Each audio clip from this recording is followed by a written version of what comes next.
Okay, we are now officially on jury watch. The jury has the case. They are deliberating, and they will have a decision in the Gerhardt Konig trial. I don't know if it's going to be tonight. It's 7:36 Eastern time, which means it is 1:36, I believe, in Hawaii. So they've got the rest of the afternoon. They could come back today if it's quick. They could come back in the next couple of days. We just don't know. This is always a crapshoot. They did get some pretty intense instruction from the judge. So I took some notes. Let me just say a couple things. So the first one is really the second degree attempted murder, which is the biggest charge. There are lesser included charges, but this is the big one. And there are two elements in order to find him guilty of second degree attempted murder. One, the defendant intentionally engaged in the conduct. That to me feels like the easier part because you can easily say, yep, he did it, and here's some intent. Okay. The second part is worded a little bit weirdly, but it says the conduct, under the circumstances the defendant believed them to be, was a substantial step in the course of conduct intended or known to be practically certain by the defendant to cause the death of Ariel Konig. So here's what I think that means, is that he would have had to have known his actions were not only deliberate, but that he knew the end result could be the death of Ariel. The way the judge laid this out is that there are several layers. So if you can't unanimously agree, the prosecution proved beyond reasonable doubt that he is guilty of second degree murder, then you consider these other things. So you can consider it being an act of self-defense. And here's the threshold for that. They can consider this to be a mental or emotional disturbance, right? Like a temporary insanity. And here's the parts that have to go along with that. And if they answer yes, then this is a manslaughter conviction, not an attempted murder, but there's still a conviction, right? And then, if they can't unanimously agree to that, then they have to consider. They can't just be like, nope, he didn't do the number one thing, so he gets to go free. They have to consider all these other things. So now they have to consider assault in the first degree, right? And this is an included offense, and it does include serious bodily injury. I'm sorry, I'm reading from notes. If it's not that, then it can be second degree assault. And there's two parts of this. So it can be either an assault in the second degree causing substantial bodily injury, or I guess it could be both, but then second degree assault using a dangerous instrument. So when they get up there to do the closing argument, I knew Garner was going to do this flawlessly.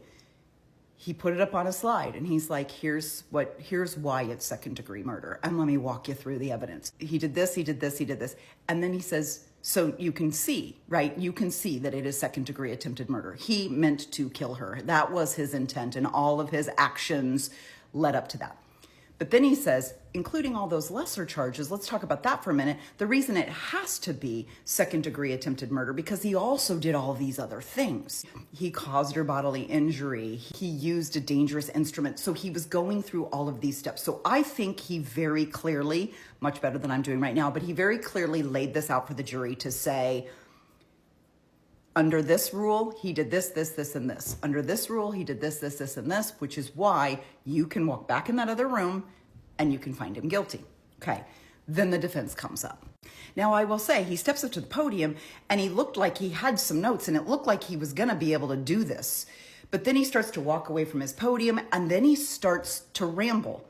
He can't give facts without doing this whole, and then she said, and then she said, and then she's like, and then she goes, and then he's like, do you really think, you really think like she's gonna say that? He starts talking like a 12-year-old and he can't get out a concise thought. It was all over the place.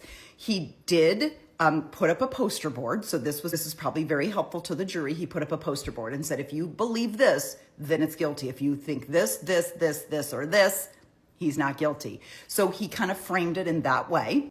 He did spend most of his time, he spent a little bit of time talking about how the prosecution's case is just really kind of loco. Like, do you really think the guy would go to this length? And do you really think he would do this? And do you really think he would do this? And do you really think it would be worth it? And do you really think he'd rather kill her than go through divorce? Like, do you really think all of this would happen? So he's kind of playing on that use your common sense. But then again, he went and hit really hard on Ariel, on her integrity, that she is a dishonest, she's devious, she is duplicitous, she's all of these terrible things. He keeps going back and victim blaming, which I don't know if that's the closing argument I would have given. And at the end, I will say this. His very last sentence, if he could have been this exact and this concise throughout the whole thing, he would have nailed it.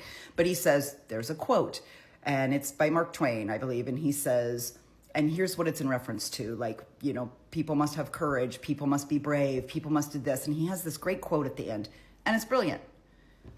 But you see, Garner gets the last word. And so Garner, like this, gets up there and goes, Mark Twain also said, and he does that quote, and I'm paraphrasing it, but it's that one that if you tell the truth, you'll never have a hard time remembering your story. And he says, yeah, that was Mark Twain too. And then he refers back to how Gerhardt was constantly on the stand saying, I can't recall, I can't recall. And he said, do you notice when he was talking about the things he wanted to talk about, when he was talking about the things that helped his story, he remembered everything. He remembered all the details. But as soon as you said, were you looking up, you know, your wedding costs from 2 years ago? I don't recall. Were you looking up the alimony payments you make to your ex-wife? I don't recall. So whenever it got sticky, whenever it got hot, whenever it got stuff that he didn't want to talk about, suddenly he didn't recall. So I really do think Garner nailed this. Let's see what the jury says. I'm on watch. If they come back tonight, I'll let you know. But I'm guessing it'll probably be sometime tomorrow.